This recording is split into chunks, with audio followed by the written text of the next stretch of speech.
Radio city joke સ્ટુડિયોમાં આપનું સ્વાગત છે. કાકા, હા, યુટ્યુબ પર તમને એક બહુ ગંભીર સવાલ પૂછવામાં આવ્યો છે. હું થયું? હિતેશ પ્રજાપતિ નામના વ્યક્તિએ તમને એવું કીધું છે કે કાકાને મેં હંમેશા આટલા વર્ષોથી હું સાંભળું છું, પણ કે એક પોલિટિકલ કમેન્ટ કરતા નથી, કશું આમ અત્યારના કરંટ સિચ્યુએશન પર બોલતા નથી કે આંદોલન વિશે બોલતા નથી. ભાઈ હિતેશ, મેં આ બધું કરતો નહીં, પણ મારે જે કરવાનું છે હું કરી લઉં છું.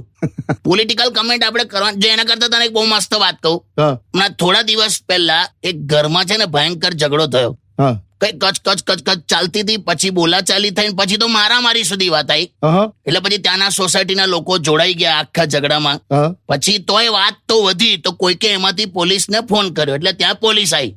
પોલીસે પૂછ્યું કે ભાઈ આ શેની મેટર છે? તો એટલી ફાલતુ મેટર હતી ને કે ભાઈ ઘરમાં છે ને કે પાઉંભાજી ખાવાનો કઈક પ્રોગ્રામ રાખ્યો તો કે ભાજીમાં મરચું વધારે નાખવાના કારણે કઈક મોટો ઝઘડો થયો ને મારામારી સુધી વાત પહોંચી. એમ મરચાના લીધે? હા, તો પોલીસને પણ એમ થયું કે એવું તો કેવું તીખું હશે, લાય મને ચાખવા દે, કે જે વાતને લઈને આટલું બધું મારામારી સુધી વાત પહોંચી જાય.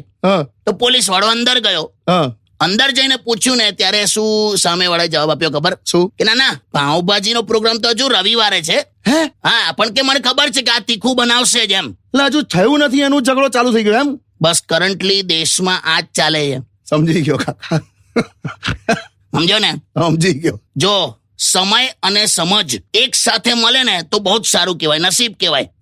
કેમ કે નોર્મલી શું થાય છે, સમય પર સમજ નથી પડતી, અને સમજ પડે ને ત્યારે સમય હાથમાંથી નીકળી ગયો હોય. બહુ સાચી વાત છે. તમે જે રીતે અત્યારે કહો છો ને કાકા, હા, હવે તું આને બધું ફિલોસોફિકલ કહીશ. ના, હું એવું કહું છું કે ઇનફેક્ટ તમારે તો ઇલેક્શન લડવું જોઈએ. એટલીસ્ટ તમે પંચાયતનું તો લડો. ના રે, મારે સ્કોર્પિયોમાં રસ નહીં, ફોર્ચ્યુનર પર નહીં લેવાનું. એટલે થોડું લડવાનું.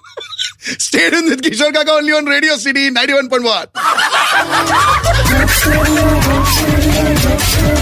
Only on Radio City.